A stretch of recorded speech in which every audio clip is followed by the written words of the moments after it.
Ya estamos listos para comenzar una nueva reunión de Así Somos, en esta ocasión junto a Carlos Gutiérrez, nuestro experto científico forense. Lama, también bienvenido. Esta noche, 2 casos de mujeres que perdieron la vida en circunstancias que aún se investigan. Carlos, ha sido lamentable. Vamos a comenzar primero con el caso de Judith del Río, una mujer de 44 años que desapareció en enero del 2018 en Locura, en Quintero, tras una presunta discusión que ella habría tenido con su expareja. En el año 2019, lamentablemente, sus restos fueron encontrados en un basural en Quintero, pero es recién este año, 2021, que los exámenes de ADN confirmaron que esas osamentas encontradas en aquel 2019 pertenecían a Judith, una mujer que deja a 2 hijos y que junto a su familia exigen justicia y alegan también mucha discriminación en el proceso de investigación. ¿Por qué demoró tanto esa prueba de ADN? Son cosas que vamos a conversar hoy día junto a Carlos. Yo sé que tú estás llevando este caso muy desde cerca. Sí, estoy recién ingresando en este caso, junto al abogado Pedro Díaz. Ya hemos, como todos saben, hemos formado un gran equipo para ayudar a víctimas. La hija, Grace, llega hacia nosotros a través de redes sociales, se comunica y por supuesto de inmediato tomamos el caso para poder ayudarla. ¿Qué ocurre? Judith desaparece el día 14 de enero del año 2018.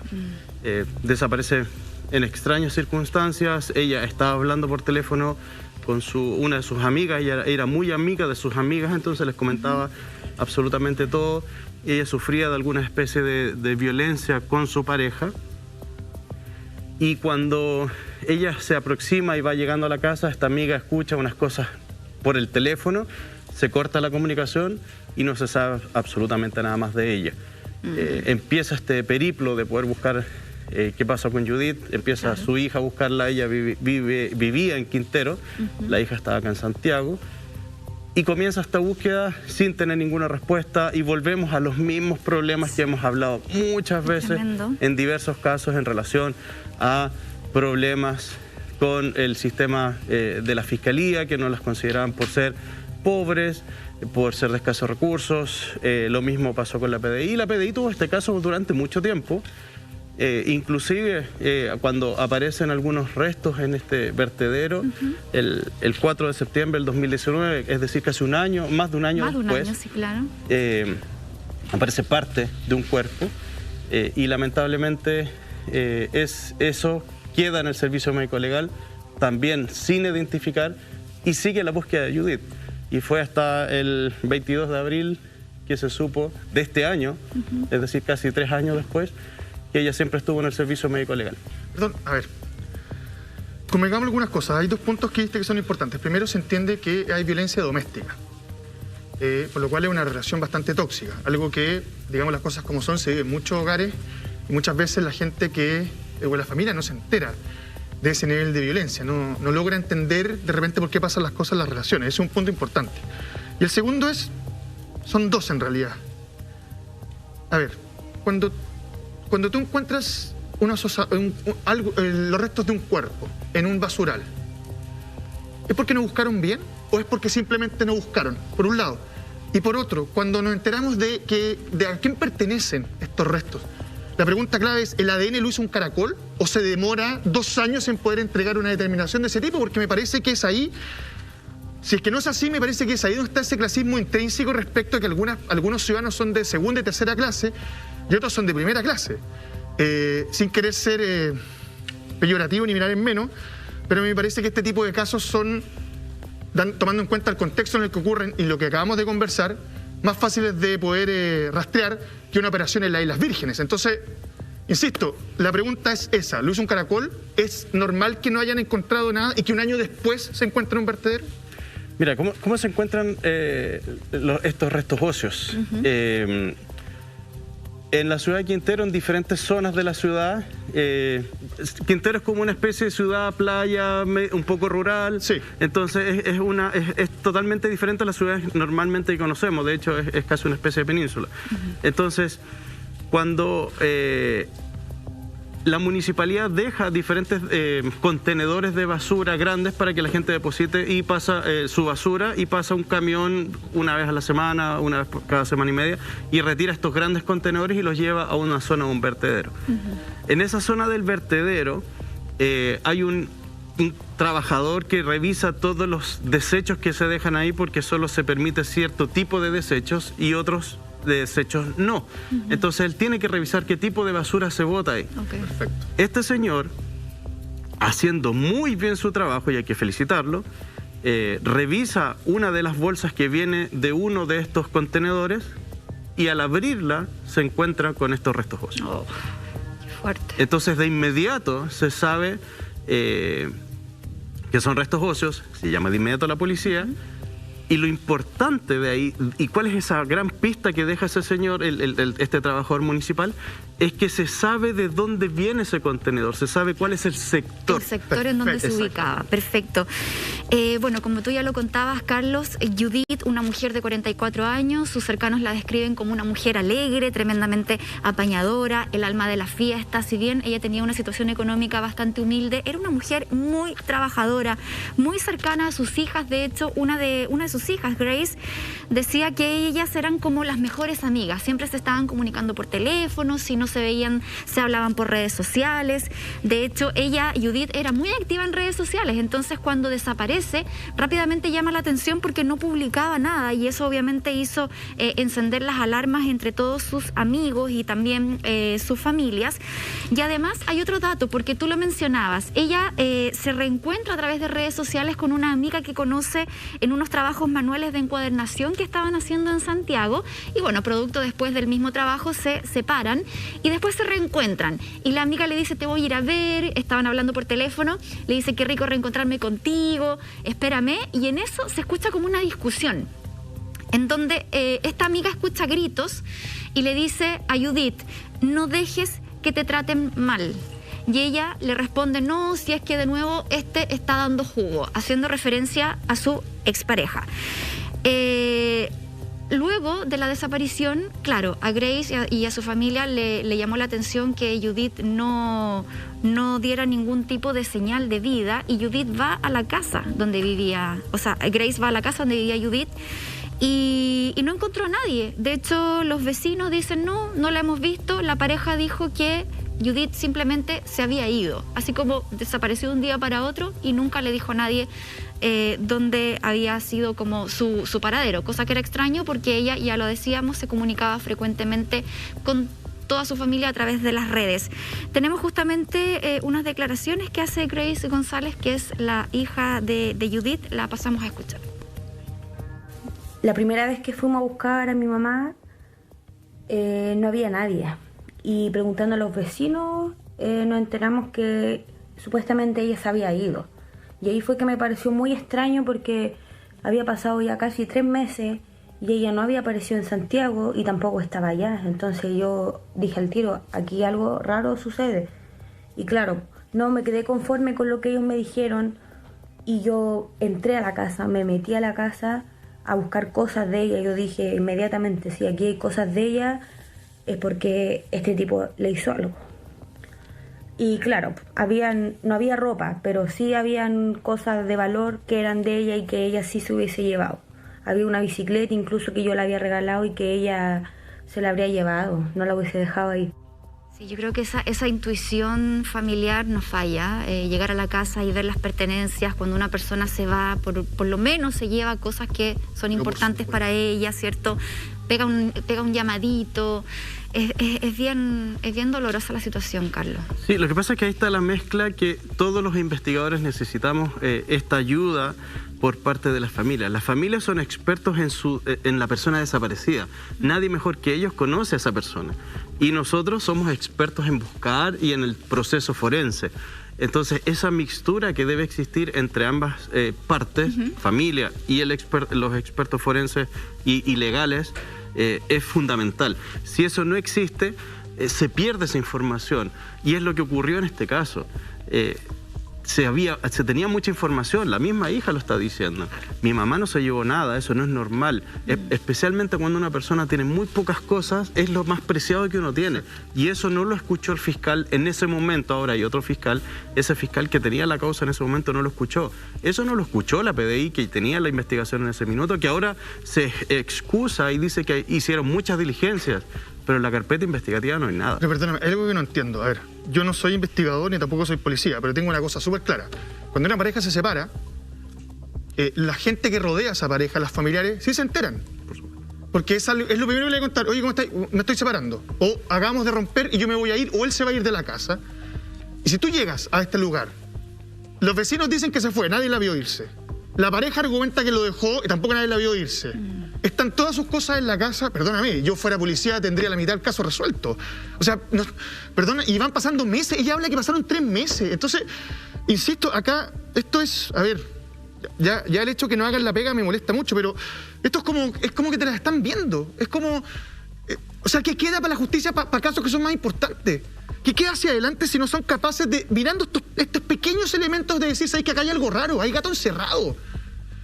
¿Sabéis qué? Y además si la persona no aparece, o sea, dice que se fue, en 3 meses no aparece en ningún lado, ¿y qué me vaya a decir? ¿Que acá no hay caso que investigar? ¿Sabéis qué? De verdad no lo entiendo. Y ¿sabes qué, Carlos? Me parece que el problema de fondo acá es, a ver, tú siempre dices lo mismo, un fiscal no quiso tomar en cuenta esta información y decidió tomar otra. Perdóname, a los fiscales hay que convencerlos respecto a lo que hay que investigar. No hay un poco de sentido común o ética para decir, ¿sabéis que esto deberíamos tomarlo en cuenta? Porque tomando en cuenta la información que escuchamos ayer y cómo algunos desestiman ciertas informaciones. Entonces, ¿quién le da a él la potestad de decir, ¿sabéis que esto lo voy a desestimar y no lo voy a tomar en cuenta? Es que ahí está el gran problema. Ahora lo vemos como un problema. En su minuto, cuando nace esta reforma procesal, que era algo necesario. 2004. 2002. Exactamente. 2004 simplemente. Que se tardó aproximadamente unos casi 7 o 10 años en prepararse, y estábamos cambiando un código que era provisorio, un código de procedimiento penal que era provisorio y duró más de 100 años. Las típicas cosas provisorias de Chile. El problema fue, que lo vemos ahora y hay que modificarlo, debe existir una modificación, es que el Ministerio Público es autónomo. Ellos no dependen ni del Ministerio de Justicia, ni la Corte Suprema, ni absolutamente de nadie. Ellos son totalmente autónomos y pueden hacer lo que ellos estimen conveniente. Ahí está el problema, porque nadie los puede fiscalizar y nadie los puede controlar para saber si eso se está haciendo de una forma apropiada, y ética, en beneficio de todo el Estado o en beneficio de algunas personas, y lo estamos viendo en muchos casos actualmente, donde se benefician algunos en base a su creencia o el favor político del minuto. El apellido. Pero a la larga, ellos deben proteger el Estado, y ahí es donde se está fallando. El Ministerio Público debe proteger los intereses del Estado, no los intereses de algunas personas. Claro. Judith es parte del Estado de Chile. No importa la condición social que ella tuviese. Lo mismo pasó con Fernanda, lo mismo pasó con Tomás, lo mismo está pasando con Valeria, la ex PDI. Sí. Y así muchos casos más, y lo hemos visto enormemente. Son los primeros casos que se me vienen a la cabeza. Exactamente. Pero son muchos casos más donde las víctimas son personas comunes y corrientes, igual que nosotros, y son gente muchas veces humilde. Y el sistema los pisa, los pisotea, y el fiscal, ¿sabes qué? Se perdió, se tenía que ir a carretear, no importa. La policía también es un caso más, un caso menos. Entonces, después vienen las excusas. Sí. Y después pasan 3, 4 años donde la familia tiene que rogar que hagan su trabajo, que para eso están. Sí. Lamentablemente estamos ante un caso de mucho prejuicio y mucha discriminación. Lo hemos visto, como tú decías, en ocasiones acá en el programa. Ahora, la familia hizo las cosas bien, porque la hija de Judith, Grace, fue a poner una denuncia de presunta desgracia.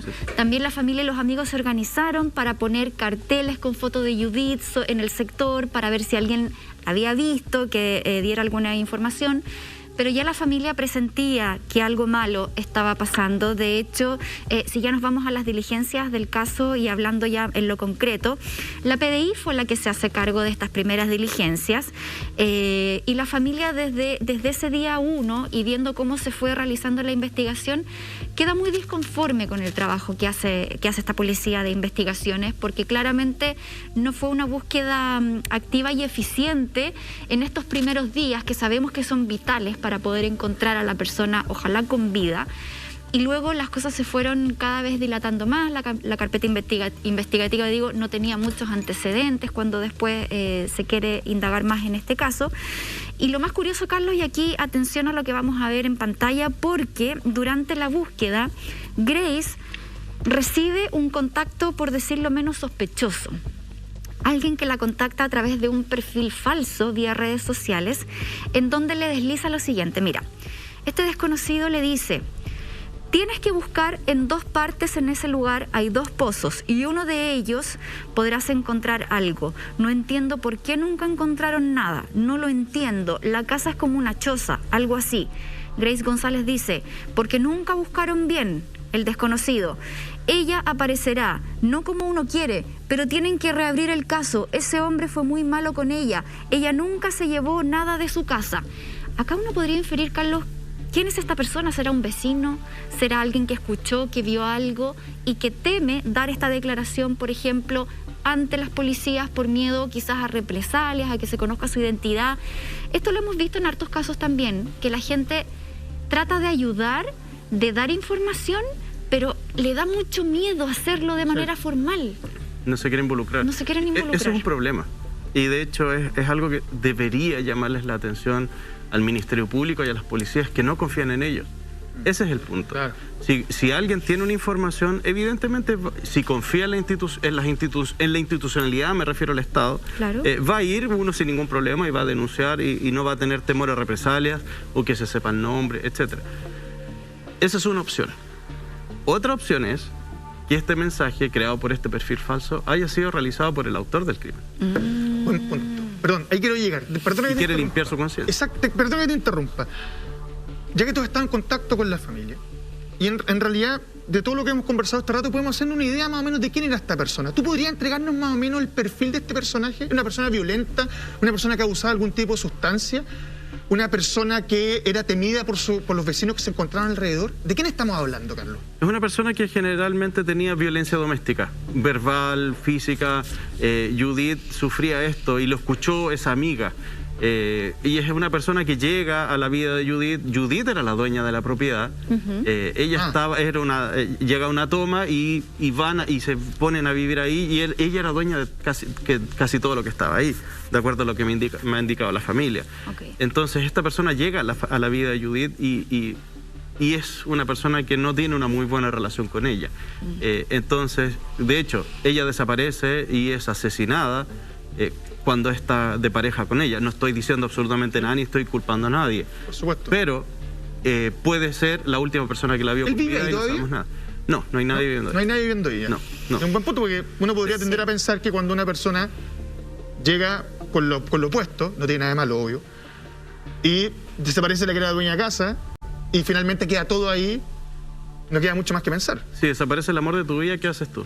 Pero claro, exacto. La vas a buscar, sales a pegar letreros, estás preguntando, participas de la investigación. Oye, muchas dudas todavía que queremos seguir resolviendo contigo, Carlos, con respecto al caso de Judith. Se hizo una revisión exhaustiva en ese terreno, justamente la PDI lo hizo, pero sin embargo la familia pide que se vuelva a periciar el lugar y que se busque finalmente la evidencia que pueda dar con la respuesta de por qué Judith finalmente fallece.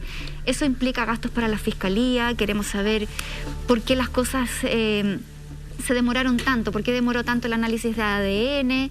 También queremos hablar de una carta que se encontró, Carlos, una carta que supuestamente habría dejado Judith, que la encuentra una de sus hermanas, pero que esa carta al final deja más dudas que respuestas. Sí, hay mucha información. A ver, este caso tiene como 3 etapas. ¿Ya? La primera etapa es cuando empieza la PDI y la PDI se hace cargo de la investigación, o se supone que se hace cargo de la investigación, donde empieza a tomar declaraciones y hace todas las cosas básicas de un proceso investigativo. Pero nunca lo ve con una perspectiva de género, y eso es lo preocupante, y tampoco lo vio el fiscal de esa forma en ese momento. Y después se genera este trastorno, se va a la casa y obviamente la familia se da cuenta, y me lo ha dicho Grace, yo estuve ahí, y si yo fuera policía yo no buscaría así, yo busco mejor. Bueno, vamos a ver entonces qué decía esa carta, vamos a tratar de entender por qué el cuerpo de Judith permaneció tanto tiempo en servicio médico legal sin ser identificado. Todas esas dudas y este caso lo seguimos analizando a la vuelta de esta pausa comercial.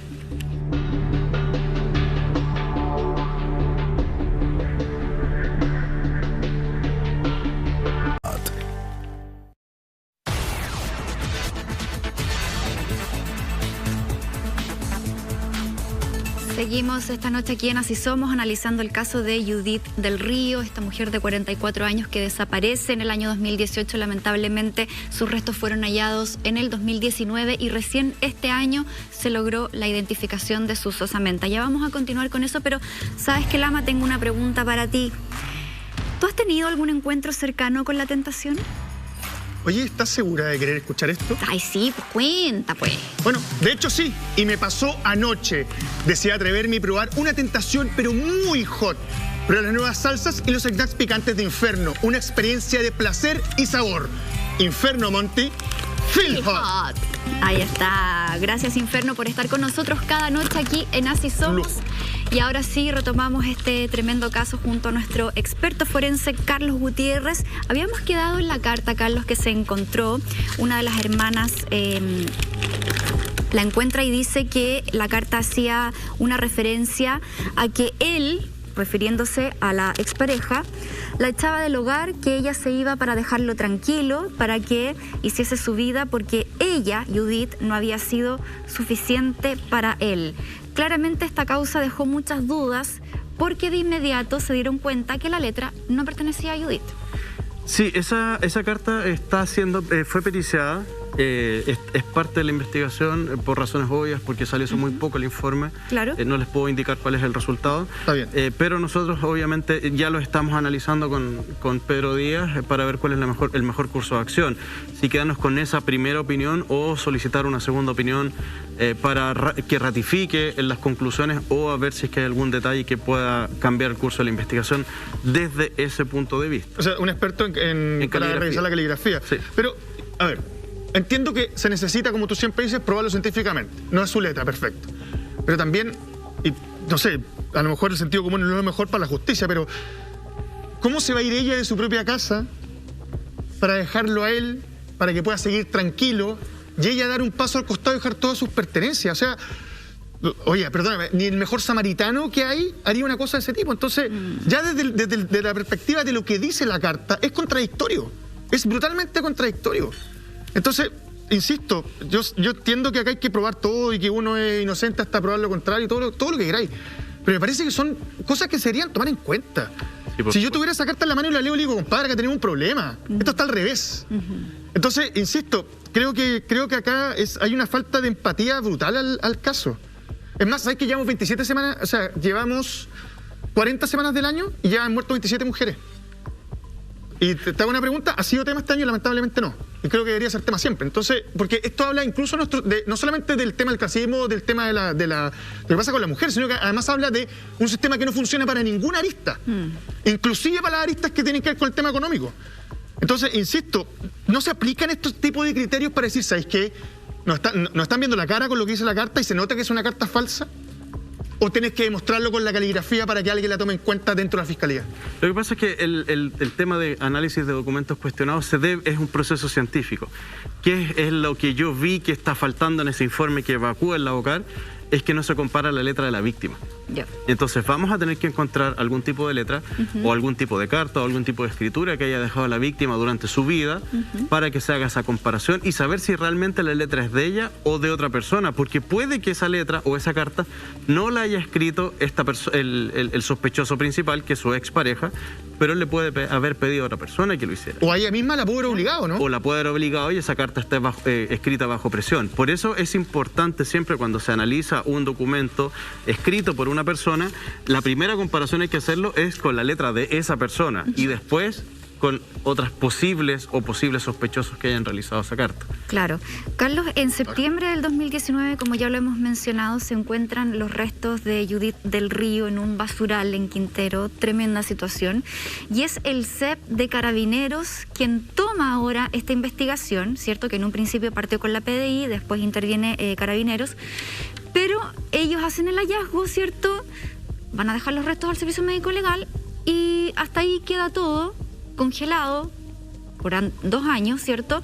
Y recién en este 2021, en abril, tú nos mencionabas, en donde se hace este cruce de información y donde se llama a Grace, a su hija, para poderle hacer un test de ADN y poder cruzar estos datos para identificar los restos de Judith.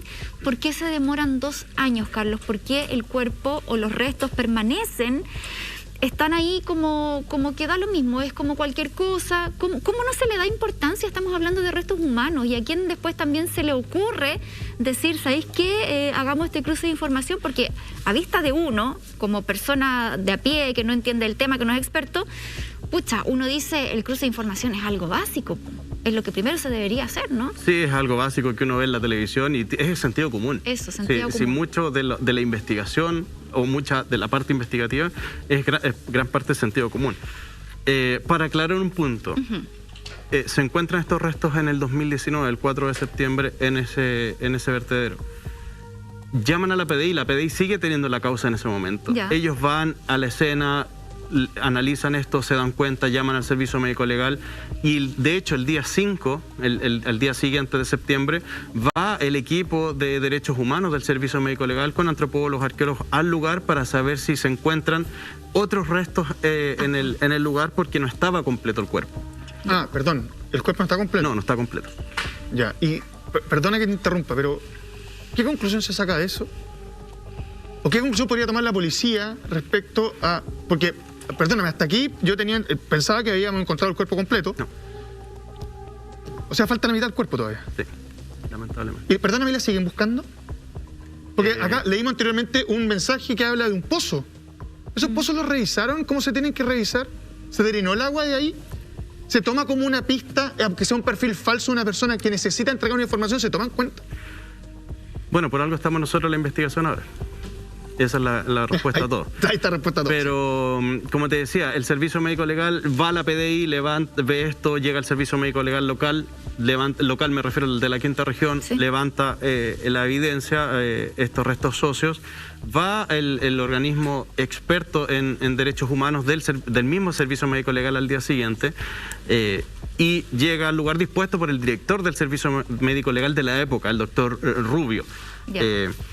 Van, revisan y no encuentran más evidencias, es decir, no está ahí el resto de la parte porque por razones obvias después en el proceso investigativo se da cuenta que llega desde este contenedor de basura de esta zona específica. ¿Qué es lo extraño de esto? Después de eso a nadie le importó que se encontrara eso, a nadie le importó saber quién era esa persona. Sí, no sé. Y lamentablemente no es una situación anómala y no normal en el Servicio Médico Legal. Es una situación que se repite. Tenemos el caso de Mardov, que el caso Mardov es un joven que estuvo desaparecido mucho tiempo en Concepción, muchos años. Su padre lo buscó por todos lados. Él preguntó en el Servicio Médico Legal, le dijeron en su cara que no estaba ahí. Y fue una persona anónima que trabajaba, un trabajador anónimo del Servicio Médico Legal, y le llamó a este señor, lo ubicó y le dijo, señor, su hijo está aquí. Y él hizo tanto escándalo que tuvieron que reconocerlo y lo tuvieron ahí bastantes años sin identificar. Y aquí pasa exactamente lo mismo. Esto es una violación de los derechos humanos. Sí. Es decir, el Servicio Médico Legal viola los derechos humanos de los chilenos. La institución que tiene que velar por nuestros derechos los viola. Así de simple. Viola nuestros derechos humanos. Ahora en el año 2021 los sigue violando. Entonces, esa es la modernización que necesitamos de las instituciones que nos deben proteger, de las instituciones que deben funcionar. En este caso, como te digo, se hizo todo lo posible, pero ahí quedó. Nadie hizo ningún proceso identificatorio, no hubo un cruce de información. Incluso es más, el día 9 de diciembre del año 2020, un documento firmado por el subdirector médico del Servicio Médico Legal de Santiago, es decir, nacional, dice que cuando un carabinero le pregunta, porque ahí es donde pasa después a fines del 2020, porque la investigación no hay nada, la familia sigue y sigue preguntando al fiscal, cambian el fiscal y el fiscal dice, ok, no me funcionó esta policía, voy a probar con la otra.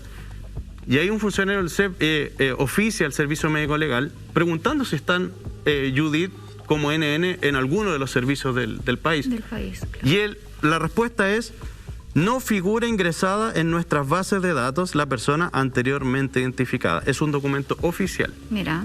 ¿Perdón? Después, espérate, eso fue el 9 de diciembre del 2020. Ya. El 16 de enero del 2020, pregunta nuevamente el mismo suboficial de Carabineros del CEP y la respuesta cambia un poco del Servicio Médico Legal. Es decir, en menos de un mes cambia levemente, pero mantiene lo mismo. Y la respuesta de este mismo señor, de este mismo doctor, que me imagino que ya no es parte del Servicio Médico Legal por su irresponsabilidad y su violación de derechos humanos, dice, no se registra ingreso en todas las sedes del Servicio Médico Legal, tal como se informó el día 20 de diciembre, el 9 de diciembre. Pero se registran en el Servicio Médico Legal 3 cuerpos o partes de restos de cuerpos femeninos que no han sido identificados y se sugiere que la familia tome contacto con la Unidad de Derechos Humanos para ver el proceso de identificación. Es decir, él mismo reconoce que tiene 3 personas no sin identificar en el Servicio Médico Legal a la fecha del 18 de enero de este año. Sabes que ayer estaba leyendo un reportaje muy extenso que hizo BioBio Chile en junio de este año, en donde exponen que 186 cuerpos hay sin reclamar en el Servicio Médico Legal, una cifra que entrega esta misma institución, y ellos lo dividen en 2 grupos, en los grupos que están reconocidos y los que están sin nombre. Y acá el tema es súper complejo, porque si hay un cuerpo que no se ha logrado identificar y que no se ha logrado contactar a sus familiares, ¿cierto? Lo más triste de todo es que terminan siendo sepultados en un cementerio público, ¿cierto? En el total abandono. Nunca hubo una despedida, nunca hubo una respuesta para los familiares. Entonces, es una cuestión súper grave. Y en ese mismo reportaje se exponía lo siguiente, Carlos, que esto funcionaba así, el Servicio Médico Legal a través del Ministerio Público y la PDI. Ese es como el engranaje para que la Brigada de Ubicación de Personas Metropolitana de la PDI, una vez que se le entrega este listado que se emana desde el Servicio Médico Legal, vía Ministerio Público, realiza un análisis para saber si esa persona coincide con alguna información o alguna persona que esté con esta denuncia, de presuntas desgracias vigentes. El tema es que se supone que la PDI, desde que recibe esta nómina del Servicio Médico Legal, tiene un máximo de 15 días para poder contactar a la familia. Entonces acá, si esto es lo que expone este reportaje, que hizo una investigación, como les decía, como bien en profundidad de cómo funcionaban los protocolos en estos casos de personas que no han sido identificadas, si hablamos de un máximo de 15 días, aquí estamos hablando de 2 años. O sea, ya ahí hay una falta tremenda al mismo protocolo que ellos mismos establecen como institución. Y también lo que acabas de contarnos tú, Carlos, que primero hay una negación y después hay como una ventanita abierta. Pero igual hay unos restos que todavía no sabemos de quiénes son. Entonces, es súper complejo porque ¿cuánto le toma al Servicio Médico Legal dar con la identidad de una persona? ¿Cuán complejo puede ser eso? Mira, y es más grave con lo que tú me estás diciendo el protocolo. La PDI no tiene la misma cantidad de denuncias por presunta desgracia que tiene Carabineros, y entre las 2 policías ni siquiera coincide con la lista de presuntas desgracias que tiene el Ministerio Público. O sea, ¿no se comunican entre ellos? Entonces, entre ellos no existe una comunicación. Si el Servicio Médico Legal le entrega esta información a la PDI, la única institución que tiene esta información es la PDI. Carabineros, el Departamento de Búsqueda de Personas que tiene Carabineros, no tiene acceso a esto, si no se le entrega. Es así de brutal, es así de horroroso lo que estoy diciendo, pero así funciona el país. Es algo que se destapó, es algo que se sabe, es algo que nosotros intentamos cambiar con el proyecto de ley de desaparecidos, que ya fue aprobado por la Cámara de Diputados y que duerme en el Senado. Los senadores, ojalá que antes que se vayan, algunos que van por reelección ahora, puedan votar y puedan aprobar de forma unánime, tal como lo hizo los diputados. En esa ley, o en ese proyecto de ley, se establece la unificación de la base de datos. Por primera vez en Chile, si es que esta ley se aprueba, si es que los si es que los senadores tienen la intención y la amabilidad de hacernos un favor a todos nosotros como ciudadanos y quieren hacer su trabajo, van a aprobar una ley que por primera vez van a unificar esta información. Por primera vez vamos a saber, vuelvo a insistir, ojalá, si es que se aprueba, vamos a saber realmente cuántos chilenos desaparecidos hay.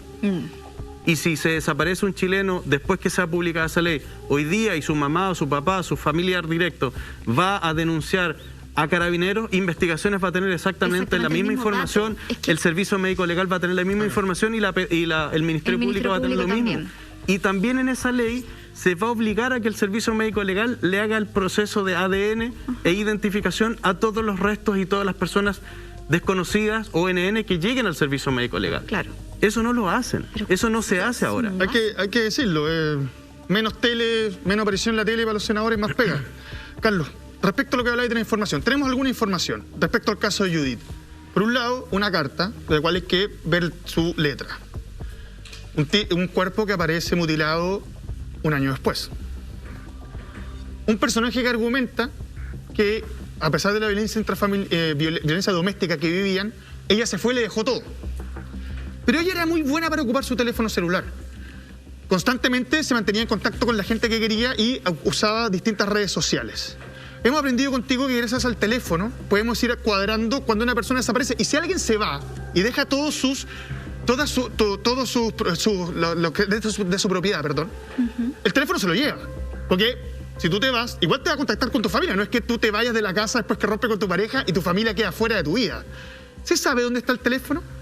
No. Nunca se hizo ningún proceso de triangulación de llamadas ni de líneas telefónicas, absolutamente nada. No hay nada en la carpeta investigativa. Y otra pregunta. Tomando en cuenta que el cuerpo aparece un año después y está mutilado.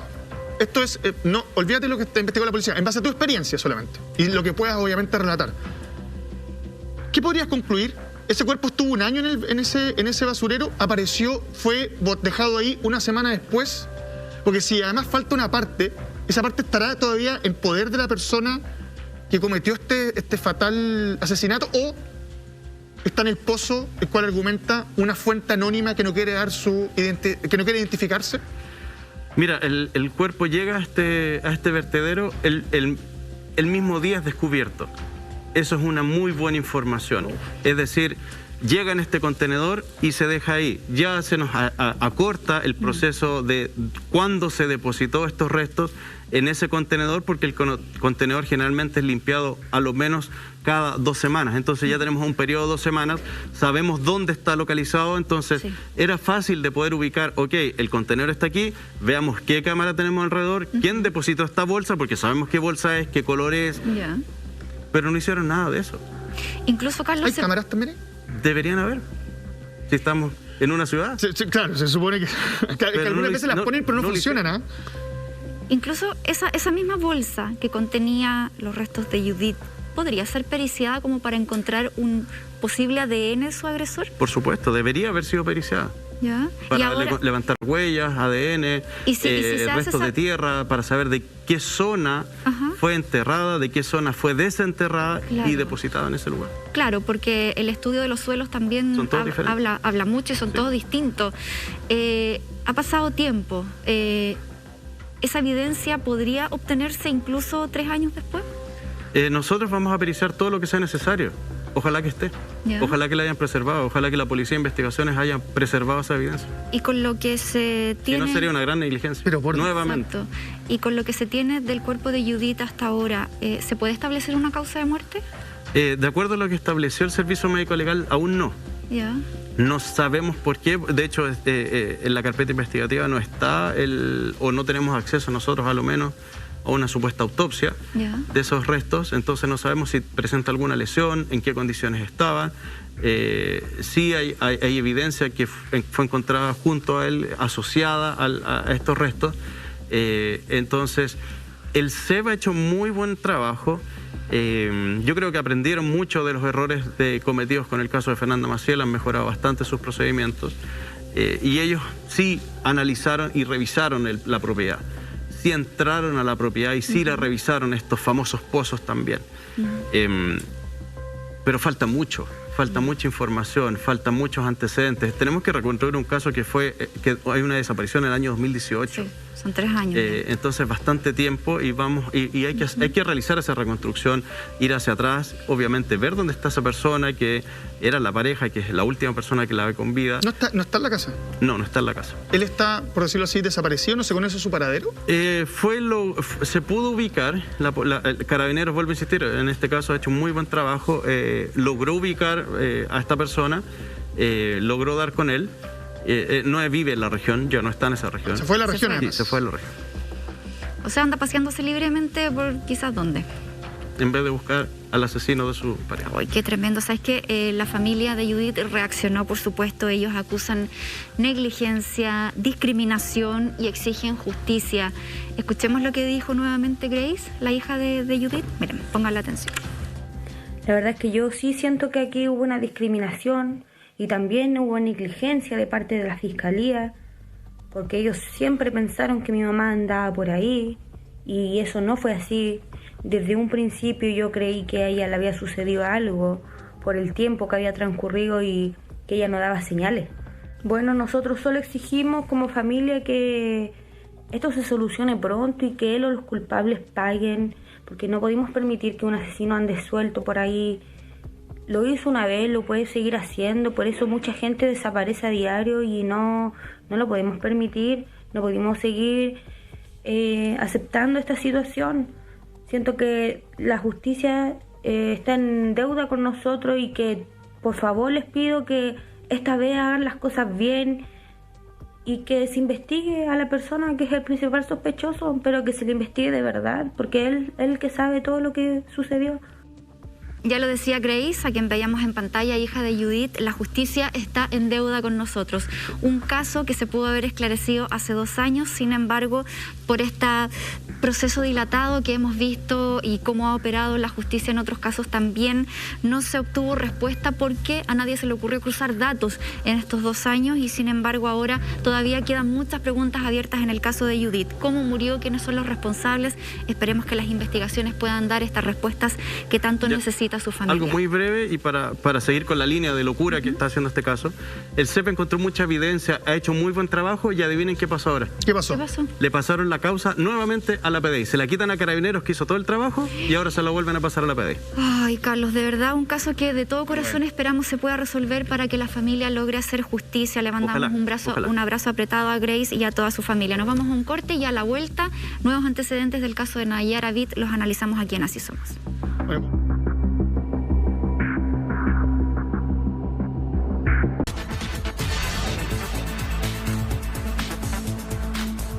Ya estamos de regreso esta noche en Así Somos. Seguimos con Carlos Gutiérrez analizando casos policiales. En esta ocasión surgen nuevos antecedentes con respecto a la muerte de Nayara Bit, esta modelo y también panelista de televisión brasilera de 33 años, que el pasado 7 de julio de este año perdió la vida tras caer de su departamento en un piso 12 en la comuna de Las Condes en circunstancias que aún se investigan. En un principio se había dado por sentado que esto era un suicidio, sin embargo después aparecen nuevos antecedentes, Carlos, como por ejemplo que hubo limpieza en el lugar del crimen, un macetero que se cayó antes de la caída de Nayara y también el teléfono de esta modelo que permaneció desaparecido. Pistas que toma la Fiscalía y que fueron necesarias para investigar el caso desde cero y cambiar el foco, ya no desde este suicidio como lo había establecido cierto Carabineros el día que llega esa madrugada a hacer pericias en el lugar donde sucedieron los hechos. Sí, y eso yo me gustaría agregar, ¿qué pasa? A ver, si el amor de tu vida o la pareja con quien tú vives se suicida o pierde la vida, lo mínimo que uno hace es preocuparse como pareja o como viudo de eso, y obviamente dentro del estado de shock y todo eso lo que uno puede tener, y también obviamente ir al funeral. ¿Se toma en cuenta eso a la hora de la investigación? Pero por supuesto. ¿Sí? ¿Dónde estás? En vez si estás en un bar tomando y conversando con tus amigos, en vez de estar yendo al funeral de tu esposa o de tu pareja, es bastante extraño. Es que a veces queda la sensación de la brutal necesidad de pruebas para poder llevar a cabo estos casos, y pareciera que esas cosas que igual son importantes, pareciera que no entran a la hora de la investigación. Es que ahí está el gran punto. ¿Quiénes son las personas que investigan? Y volvemos y se empiezan a cruzar todos los datos de todos los casos que hemos conversado. Claro. El investigador es un buen investigador, sabe lo que está haciendo, el fiscal sabe realmente lo que está haciendo, es experto en investigación, o es fiscal porque postuló un caso a un cargo y la universidad tampoco le entrega esa herramienta. Eso es lo que nosotros necesitamos como país, que empecemos a evolucionar, que las universidades incorporen dentro de las mallas curriculares estos procesos de investigación. Los periodistas investigativos son excelentes investigadores, mejores investigadores. A veces aportan muchos más datos que los mismos policías, ¿cierto? Hacen una pega mucho más rigurosa. Se puede. Oye, Carlos, bueno, el fiscal Omar Mérida, junto al Laboratorio de Criminalística de Carabineros la semana pasada, realizaron nuevas pericias. Justamente el lunes pasado se hicieron nuevas diligencias, un análisis planimétrico para determinar con exactitud todos los detalles de la mortal caída de Nayara. ¿Qué significa que hayan hecho un análisis planimétrico? ¿A qué se refiere eso? Mira, acá estamos en presencia de un muy buen fiscal, que sí sabe investigar. Lo ha demostrado en otros casos también que lo ha llevado.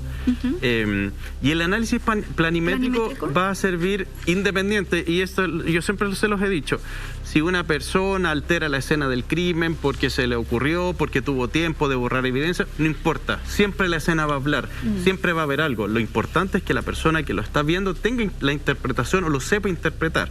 En este caso, para eso sirve el informe planimétrico. Sabemos que la escena la limpiaron, ¿por qué? No sé. Tendrán que dar explicaciones al Ministerio Público después, el por qué se altera una escena del crimen. Pero el informe planimétrico va a entregar una información fundamental de saber si es posible que una persona se haya lanzado al vacío, que en este caso el posible suicidio, y haya llegado por proyección de ella misma al lugar donde cae. Básicamente eso es.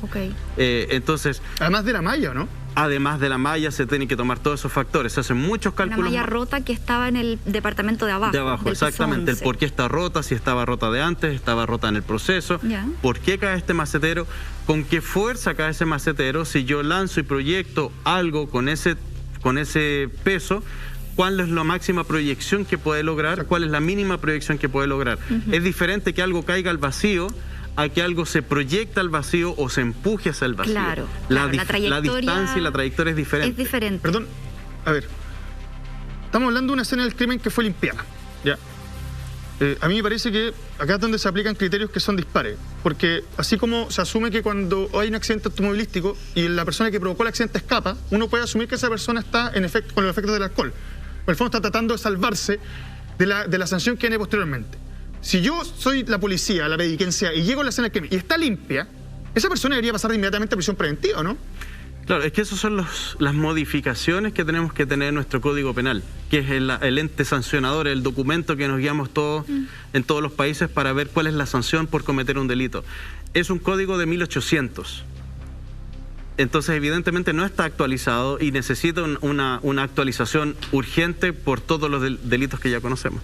De todas maneras, bueno, de hecho el fiscal Mérida dice que se investigue con mucha intensidad las tres hipótesis que se barajan con respecto a la muerte de Nayara, que sería la muerte accidental, la muerte por suicidio y la muerte por homicidio. Están trabajando en esas tres hipótesis con mucha rigurosidad para poder establecer finalmente la causa de su muerte. Pero aquí entra otro factor, Carlos, que es un antecedente que también se conoció por estos días, que tiene relación con un disparo. Y aquí se le toma declaración a una carabinera. Mira, revisamos lo que vemos en pantalla. Nayara Vid, carabinera que revisó sitio del suceso, testifica sobre gritos y sonido de un balazo que no quedó registrado en el parte policial. Estamos hablando de la oficial Rocío Catalán, de la sección de investigación policial, que ella misma sostuvo ante la Fiscalía que la madrugada en que esta modelo brasileña supuestamente se habría suicidado, que es la teoría que se barajó en un principio, personal de seguridad ciudadana le comentó esa noche que hubo llamados de vecinos que alertaron gritos y que incluso habían escuchado el sonido de un disparo. Entonces acá es donde también el fiscal Mérida investiga si esta causa se habría referido a un suicidio o qué pasó finalmente con este llamado y por qué esta información tan relevante que entregan los vecinos no se consignó en el parte policial, siendo que es un antecedente clave que habría cambiado el curso de la investigación esa misma noche, esa misma madrugada. Sí, es algo que... A ver, aquí es donde empezamos a ver que Carabineros no es el Carabineros que conocíamos antes, que existen estos personajes dentro de la institución que cambian u omiten, y me refiero a las dos instituciones policiales, que pueden cambiar u omitir información en beneficio de algo o alguien. Yo creo que el fiscal tiene que aclarar esta situación, tiene que investigarla, y si esta funcionaria omitió información, tiene que pagar lo que hizo. Es algo que Chile no podemos perder la confianza en nuestras policías por este tipo de actitudes, porque alguien la llamó, por alguien le dijo, porque finalmente si vemos los antecedentes, básicamente la descubren. Ella es descubierta en esta mentira o en esta omisión. Y omisión o mentira es casi lo mismo. Y ese es el tema que hablamos del código que hay que modificar.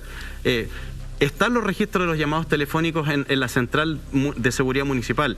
Están los llamados de los vecinos. El fiscal logró identificar quiénes son los vecinos que llamaron y quiénes llamaron por teléfono. Hay más de 50 testigos. Todos escucharon casi lo mismo, excepto... Y la carabinera se le olvidó decir eso, esa teniente a cargo de la investigación. Entonces, tiene que pagar. Esto es como el chiste ese de que pillan a alguien en la calle, un grupo de policía, y no saben cómo se escribe el nombre en la calle y lo cambian de calle. Exacto. Es para no tener que hacer un informe más largo, es para no hacer el trabajo, porque te digo una cosa, nosotros con esta información hoy día, si esa arma existe, esa arma ya no la van a encontrar. O sea, se limpió la escena del crimen, por lo cual no hay casquillo. ¿Dónde rebotó la bala? Yo creo que dentro del departamento no debe estar porque ya conoceríamos la información. Y esta persona, si es que tiene un arma, ya la pudo desaparecer.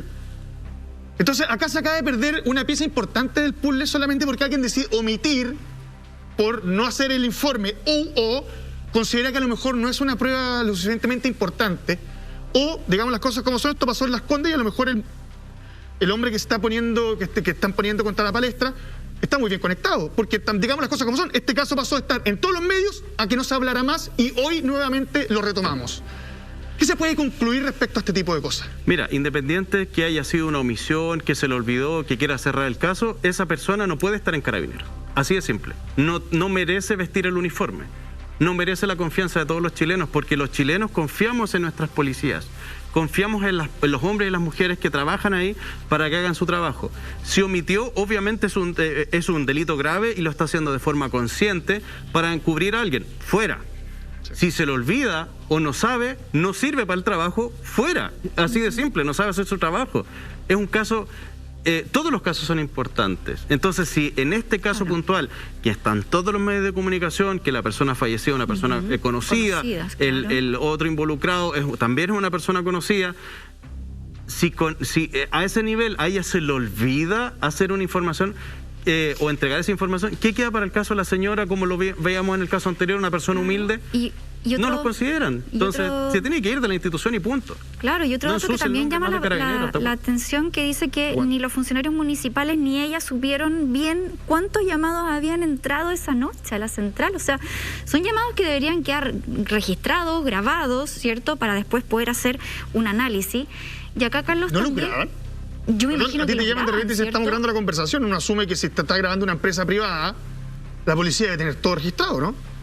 Sí, yo creo que, a ver, Carabineros sí graba, se supone que graba las conversaciones a través de Senco, y Seguridad Municipal, espero, yo me imagino que graba, o sea, con todo lo que nos vendió y nos explicó el alcalde que salía todos los días, el alcalde anterior, la alcaldesa que está ahora, en esa super central, que debe ser la más moderna de Latinoamérica, ahora sabemos qué pasa ahí, que tienen todo, drones, platillos voladores y todas las cosas, y todo lo mínimo que yo espero es que tengan un ¿cierto? cassette para poder grabar la conversación. Claro, porque acá, por ejemplo, los funcionarios pueden decir, nosotros no manejamos el dato de cuántos llamados ingresaron, pero eso es un dato absolutamente comprobable. O sea, es cosa de revisar los registros de llamadas que ingresaron esa madrugada, ver la hora, ver el día. O sea, es un dato que se puede tener, no es una excusa. Ahora, te quería preguntar otra cosa, Carlos, porque cuando hay cosas así, por ejemplo, en estos edificios o en condominios, en donde los vecinos se enteran de lo que pasa en la casa al lado, cuando hay gritos, cuando hay mucha bulla, como un ruido no común, digamos, cuando se hace el llamado a carabineros, ¿llegan los carabineros que están como de ronda, así como disponibles para ir a cualquier situación que se presente? Sí. ¿O van los carabineros especializados en temas como más criminalísticos? No, van el carabinero que está de turno. Que está de turno, o sea, recibe el llamado de emergencia. ¿No es un carabinero especializado en, por ejemplo, homicidios o este tipo de causas? No, pero es que ahí está el gran punto y dónde está fallando en las dos instituciones policiales. Es que ese carabinero o ese policía, que es un primer respondiente, así se le llaman a los policías que llegan a las primeras escenas del crimen, paramédicos y bomberos también son llamados primeros respondientes. Tienen que tener las nociones básicas y la capacitación mínima para ello. Para eso se supone que se forman, en vez de estar desfilando, deberían tener clases de eso. Y eso es lo que se echa de menos y eso son las reales modificaciones y modernización que debe tener la policía. Cosa que ahora es todo cosmético, pero la modernización policial profunda, que es buena educación para nuestros policías, no existe aún. Si un policía llega y ve el lugar, evidentemente es más por la experiencia que puede haber tenido durante sus años de servicio de darse cuenta de eso, o por interés propio de aprender por sí solo. Claro. Pero evidentemente si hay una persona fallecida, él o ella tiene que llamar de inmediato al fiscal, informar que hay una persona fallecida. El fiscal debe de inmediato solicitar que concurra un equipo de una unidad especializada, la CRIM o la BOCAR, alguno de los dos laboratorios forenses, para que concurra al lugar. Eso no ocurrió en primera instancia. Eso te iba a preguntar, porque aparentemente el departamento quedó abierto. O sea, llegó solo el servicio médico legal a retirar el cuerpo. Claro, o sea, las pericias a ese departamento no se hicieron inmediatamente cuando llega la policía al lugar, sino que se catalogó como un suicidio, no se hizo mayor investigación en la escena del crimen, y fue días posteriores, cuando la familia pone un poco más de presión, es cuando llega a la PDI y empiezan a investigar esto ya como un posible homicidio también. O sea, se baraja también esta hipótesis. Por lo tanto, estamos hablando de un lapso de tiempo en donde el inmueble, en este caso el departamento, quedó como de libre acceso, digamos. O sea, pudiendo contaminar la escena. Perdón que te interrumpa. Sí. Es que ahí está el gran punto de la controversia. Es el por qué el primer fiscal o el fiscal que estaba de turno, al igual que el policía que está de turno, recibe esta información, no dispone que vaya un servicio especializado de alguna de las policías. ¿Por qué él no dispuso que fuera el laboratorio? Es ilógico que si estás hablando de un suicidio, no vaya la policía, el laboratorio de la policía a periciar el cadáver. Eso no pasa, eso no es normal. Ese fiscal omitió también esa información y omitió que fuera la policía, los laboratorios de la policía. Eso es altamente extraño y poco frecuente. Oye, un caso que todavía genera muchas interrogantes. También vamos a conocer qué ha dicho la familia, quienes insisten que Nayara no tenía cómo suicidarse, no era parte de su personalidad. También la familia está diciendo que están recibiendo amenazas, algo bastante brutal. Vamos a seguir con el caso de Nayara Vid y estos nuevos antecedentes que se dan a conocer a la vuelta de esta pequeña pausa comercial.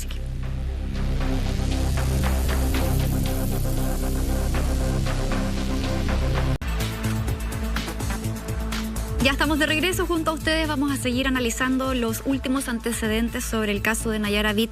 Pero antes, atención a este consejo, bienvenida a los descuentos primaverales, vamos con todo, vida al aire libre y deporte. Aprovecha los descuentos en estos artículos deportivos para entrenar donde tú quieras. Te esperamos, por supuesto, en nuestra tienda .lared.cl, tremenda nuestra tienda como siempre. Y ahora sí volvemos junto a Carlos Gutiérrez, nuestro experto forense, para seguir analizando los antecedentes que surgen en el caso de Nayara Vid, esta modelo brasilera que perdió la vida el 7 de julio. Circunstancias que se siguen investigando. La familia insiste que ella no se suicidó. De hecho, Elian Marcos, que es su madre, dice que ha recibido amenazas, así como de gente súper inescrupulosa que lamentablemente han ido en contra de la familia. Sí, es que eso llama profundamente la atención. ¿Por qué le tienen susto a la investigación? Claro, ¿qué hay detrás? ¿Qué hay detrás? ¿Por qué no quieren que se sepa cómo fallece? Si es un suicidio y si ella comete suicidio, obviamente se tiene que investigar y se va a llegar a esa conclusión. El problema es que a lo mejor están asustados que se pueda llegar a otra conclusión. Cuando hay un caso de suicidio, ¿cuánto debería estar un poco claro, ¿no? O sea, la policía debería tomarse un par de días y decir, ¿sabes que acá sí ocurrió un suicidio en base a la investigación? En lugar de esperar tanto tiempo, semanas, y después empezar a decir, pucha, parece que no fue tan así, ¿o no? Sí, normalmente los casos de suicidio, si bien es cierto, hay algunos que son más complejos que otros, todos los casos son diferentes. Sin duda. Pero sí, obviamente las piezas calzan de mucho mejor forma en el caso cuando hay un homicidio o cuando la evidencia o cuando la escena está alterada. A mí me llama, vuelvo a insistir con esto, me llama profundamente la atención el por qué el fiscal que tomó de turno, que supo de este caso, donde hay una persona fallecida, no dispuso que fuera en los laboratorios, algún laboratorio de la policía, a lo menos a revisar el cuerpo en la escena, sino que manda al servicio médico legal a que levante el cuerpo y se lo lleve de inmediato al lugar. Entonces, eso es poco común y me llama profundamente la atención porque yo no lo había escuchado nunca antes. Oye, también tenemos otras declaraciones que da la familia con respecto a cómo se enteran de la muerte de Nayara, que no fue por Rodrigo, que era su pareja actual, sino por Óscar, que es su ex marido y el padre de su hija. Mira las declaraciones que da la madre de Nayara con respecto al contacto con el pololo. Tenía un llanto falso que no lo convencía, que él debía proteger a Nayara y no lo consiguió esta vez, que estaba pasando por un proceso de depresión con medicamentos muy fuertes y que en los últimos 3 meses había intentado suicidarse 2 veces y que él lo había conseguido impedir. Esto es lo que dijo Elian Marcos, la madre de Nayara Vitt, en relación a cómo se entera y lo difícil que fue comunicarse con Rodrigo. Dice que lo llamaban, le mandaban mensajes, no contestaba y después de recién pasados 40 minutos lograron establecer contacto con él. Perdóname, si una persona está en un tratamiento psiquiátrico, ¿eso es parte de la evidencia? Por ejemplo, ¿quién es el doctor? ¿Dónde están las pastillas? ¿Dónde están las recetas? Exactamente, sí, es parte de la investigación. Y de hecho es más, en la autopsia se hace el análisis toxicológico y si está consumiendo algún tipo de medicamento va a aparecer en el examen de sangre. Hay una coartada que podría desarmarse bastante fácil. Sí, claro, sí. Comprobable. Oye, la mamá de Nayara dice, cuando ella nos presentó a su novio, nos dijo, encontré al hombre de mi vida y hoy nos damos cuenta que él es el hombre de su muerte. Tremendas palabras, qué dolor tan grande para esta familia que más encima estaba lejos al momento de la pérdida de Nayara Vitt. Un caso que se sigue investigando, Carlos, vamos a seguir muy atentos a todos los nuevos antecedentes que puedan surgir de esta investigación. Muchas gracias por haber estado con nosotros, Carlos Gutiérrez, por esa información valiosísima que nos entregas desde tu experiencia como científico forense. Gracias, Lama. Y nosotros nos encontramos mañana en otro capítulo de Así Somos. Muchas gracias.